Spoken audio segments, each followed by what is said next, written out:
Axel elsker biler. Axel elsker biler. Elsker alt, hvad der kan køre. Og han plager far og mor, til de lige ved at blive skøre. Du er en and, siger far. Du skal svømme, siger mor. Men alt, hvad Axel ønsker sig på hele denne jord, det er... Der er kranbiler, gamle veteranbiler, sølvbiler, blå biler, gamle sølvbiler, blå biler.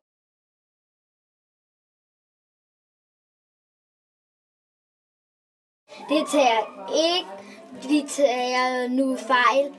Det går ikke bare over.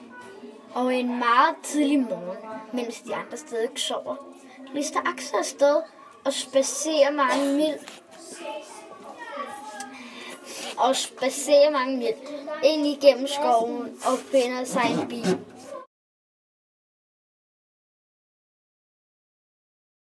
Kranbiler, gamle veteranbiler, sølvbiler, blå biler, racerbiler, røde biler. Axel finder, wow, hvad er det? Han bliver lykkelig. Hvad er det, han finder? Hvad er det? Det er nogle møgbeskidte motorcykelbriller. Han tager dem straks på.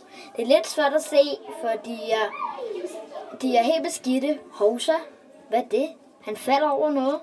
Kan jeg vide, hvad det er? Nå. Axel rejser sig op, og han ser en... Kranbiler, gamle veteranbiler, sølvbiler, blå biler, gamle...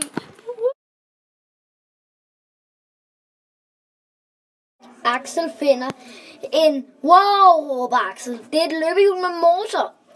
Der er sidespejl og knirtler, og dækkene er møre, men Axel giver det godt med gas.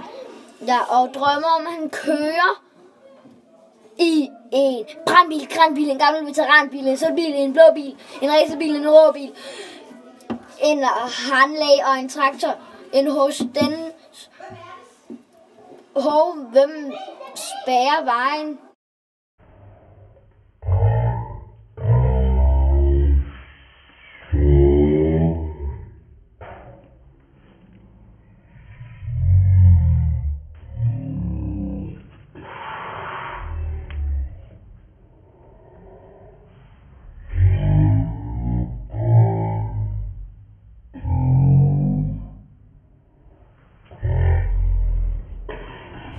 Der er mange flere til i denne historie. Axel, han kommer hen til Harry, men det er ikke lige noget, vi når. Men Axels familie finder Axel den virkelig glad. Hvad munden han ser, da han finder en brandbil, en gammel veteranbil og læderlærke. Og Isabella, hun kommer lige om et øjeblik. Hej!